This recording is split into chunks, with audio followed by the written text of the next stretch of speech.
Hey guys, I hope you're all doing well. So last time we talked about speeches you give at a wedding. The next thing I want to talk about is speeches you give at funerals. Before we jump in for our quote-unquote do now, I wanted to pose this question to you. Now, if you'd rather just keep on going as is, just keep watching. But if you want to pause for a second, think about this question, go ahead. The question I want to pose is it possible to have a happy or angry funeral? Now, I'm sure it is very possible to have these things. But my question is, do you think it's possible to plan for a happy or angry funeral?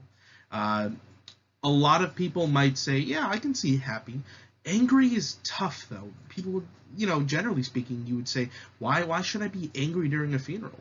That feels like the wrong emotion. And technically, you're right, but sometimes you can't really avoid it, depending on the circumstances and the context. And we're going to address a lot of this stuff today.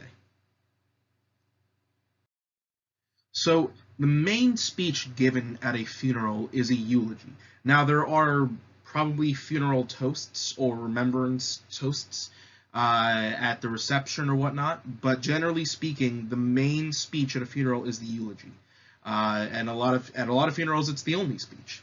So, before I dive into the different tips, tricks, and important things you should remember, let's just cover some basic ground here. For a eulogy, it's important that you choose what you're doing at a eulogy. Choose the type of content you're going to be sharing. Now, obviously, when you give a eulogy about someone who's passed away, it is implied that you know that person well. There are very few circumstances in which you'll be asked or expected to give a eulogy for someone you didn't know. Unfortunately, I have seen such occurrences, and that's frankly really sad. But generally speaking, if you give a eulogy, you know the person. Whether it's a family member, a friend, etc., etc. I hope that none of you have been to funerals so far, but frankly, at this point, most of us have been to funerals by the time we're 15 or 16, however much we don't want it. So when you give a eulogy, you are sharing something with the audience. Now, there are a couple things to remember here. Whatever you do with a eulogy, 9 out of 10 times, in fact, I would say 99 out of 100 times, it's praise-oriented. You want to say something positive about the person, whether it's just qualities about the person that were really great, or maybe you have a life history you want to share. For example, when my grandmother passed away, about a decade ago now, we talked about her upbringing in Korea, and it was really important that we did that because most of the audience didn't really know my grandmother at the funeral. Most of the audience was there for my family and so that brings us to a really important point for eulogies. The eulogy is for the audience first. Now, hopefully, when you go to a funeral, the people in the audience are people who had a very deep personal connection with whoever had passed away. I attended a funeral February, early March, I want to say February, where I didn't particularly know the person very well, but I am very good friends with her daughter, so that's why I went. But with the exception of a few people like me in the audience, most of the people at that funeral were very well acquainted with this person. So when they gave their eulogies, yes, they had some personal moments that they connected to, but they also shared some background about my friend's mother. For people in the audience who might not know. So there's something that each of us in the audience could connect to. Those of us who didn't know her very well could learn about her, hence life history. We got shared memories that really highlighted the more honorable qualities of the person, or the treasured memories that you have of the person, etc., etc. Now, just because the eulogy is designed for the audience, because you are literally leading the audience to feel emotions and come to some sort of emotional uh, resolution, a eulogy is for you. Let's not kid yourself. If you're asked to give a eulogy for someone that you know, it's a very personal experience. You're gonna have to accept it. Which actually brings us to our next couple of points. Things that you should remember when you're giving a eulogy. These are really, really important. Now, obviously, we've talked about timing in class. Timing is really important in public speaking. For a lot of speeches, you want to make sure you don't go too long. In general, this is true for eulogy. That being said, no one is going to get upset if you have a 10-minute speech during a eulogy versus a 3-minute speech. Now, a good rule of thumb is to have a relatively shorter speech than a longer speech, but eulogies play by slightly different rules. If you take 3 minutes, that's fine. But if you take 10 minutes, that's also fine. In fact, I've seen some eulogies that take 15 or 20 minutes. They're a little on the long side, but no one in the audience begrudges you for taking a longer eulogy. So don't feel pressured. There really isn't any other better time to deliver a eulogy. It's a really important speech, and therefore it's perceived with a lot of love and acceptance and a willingness to hear what you're saying. Now, let's say for example, and I hope I never have to do this. Let's say for example, my brother passes away, and I'm giving a eulogy for him. Now, I could probably go off for a good 20 or 30 minutes right now about stories about my brother, or memories that I have with my brother, or fond, amazing things I remember about him.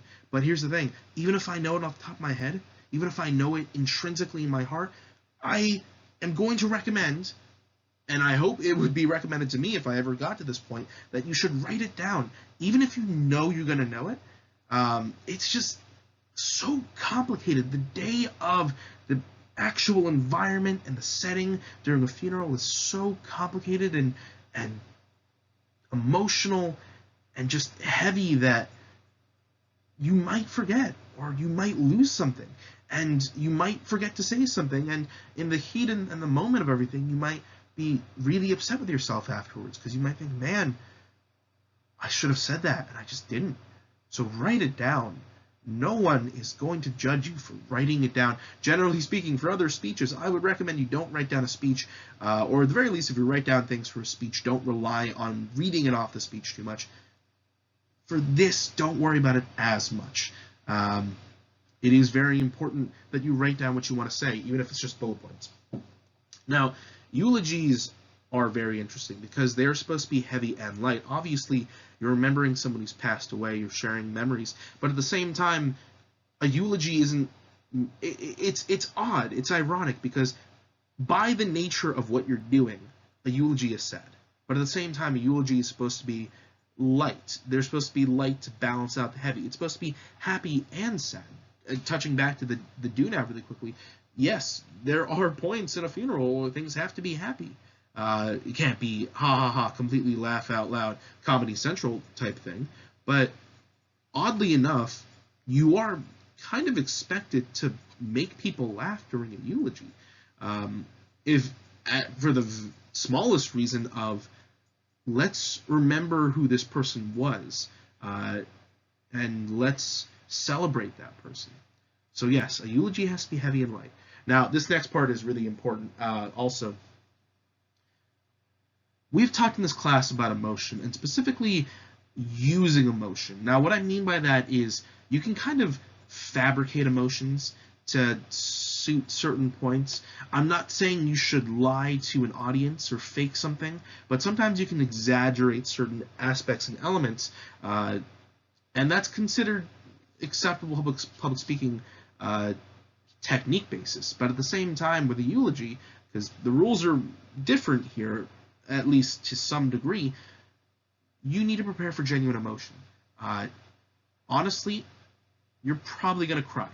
If you're not tearing up, I've seen people bawl hysterically for 3 minutes straight on the stand, and obviously no one is judging them. And we're all saying take your time whenever you're ready, but it is tough, and that's okay.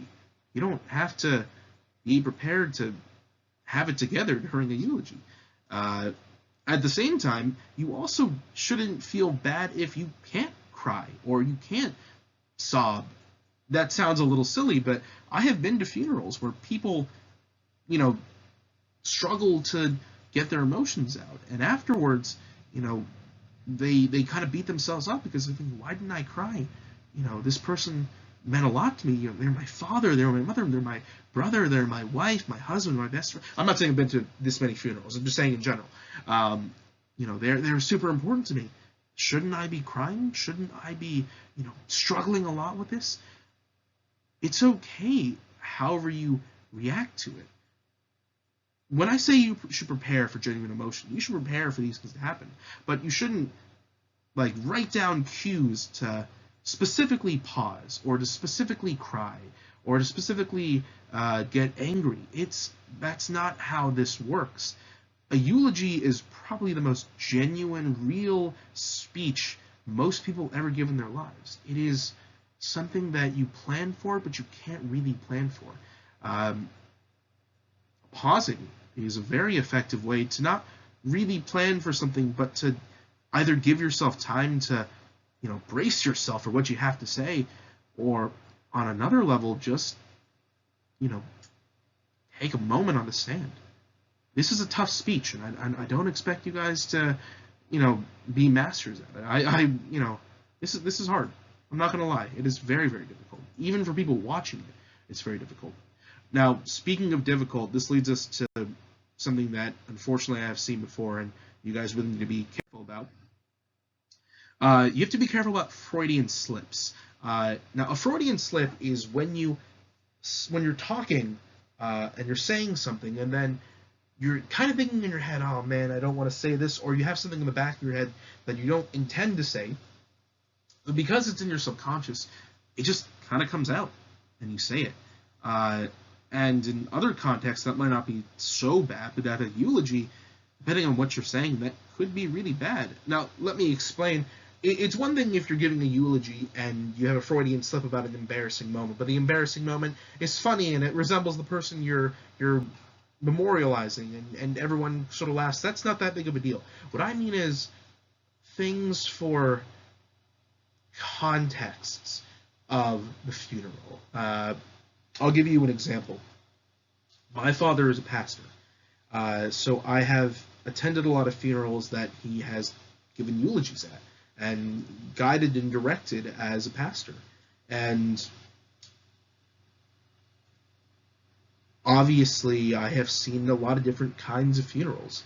I have seen funerals where there was, you know, the people who passed away for natural causes, for old age. I've seen funerals where people got sick, and they were struggling and they were fighting, but they, you know, eventually they succumbed to whatever virus or illness, and you know, those are tough enough on its own. But I've also been to funerals where people have OD'd, where people have shot themselves, where people have struggled with alcohol addiction, where people were killed in the line of duty, or just some random crazy accident.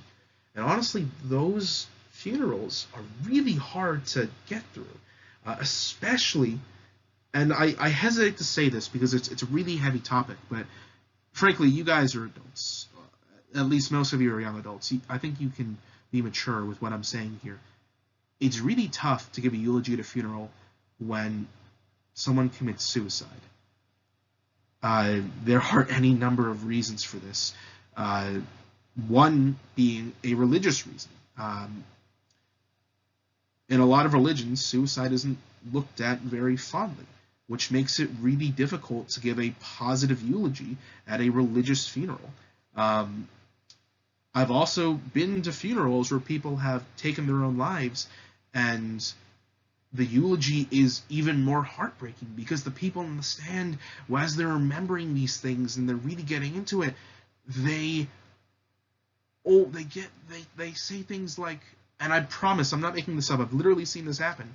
I once saw a eulogy where someone had shot themselves, and as one of their best friends giving the eulogy, he's like, I'm so sad, and I'm happy to remember you, but I'm angry because you left early. And this is a really tough subject, but it's also really, really, really important. Um, it's one of the reasons that writing down a eulogy is really important, because you need to map out what you're going to say. It's okay if you look down during the speech, but what you don't want to do, and obviously, you can't help it sometimes, but what you don't want to do is be at a very serious funeral with a very serious eulogy, and then you say something that is just terrible to hear about. You generally don't want to point out that someone killed themselves at a religious eulogy, for example. That's really tough. You generally don't want to mention the bad things about a person at a eulogy. It's supposed to be a positive time. Don't get me wrong. This is a difficult subject. This is a difficult topic. I understand if you guys are uncomfortable with this. I totally get it. And honestly, I hope that this is odd for me to say. I hope that out of all my lessons this year, this is one that you never need to use. But I also think it's really important that I teach this to you, because this is a really important part of public speaking. Now, as far as your assignment for this lesson goes, it's very similar to Tuesday's assignment. In Classroom, I want you to find a link for a eulogy or a funeral speech. It can be real, it can be fictional, same agenda, same criteria. Give me 3 things that work well in the eulogy and 3 things that don't work well. Now, obviously, it's a eulogy, so don't be overly critical. Just things that maybe not, let's not even say don't work well. Maybe let's say missed opportunities, or things that you might have done differently. Now, I'm going to give you guys a heads up. There may be a chance that we have to change the lesson format next week. I was totally fine doing recorded lessons and letting you guys watch them on your own. I may have to give you guys virtual live lessons starting from next week. So please stay updated for any announcements I make on Classroom. But in the meantime, this is due by Friday night. If you guys have any questions, please let me know. Thank you.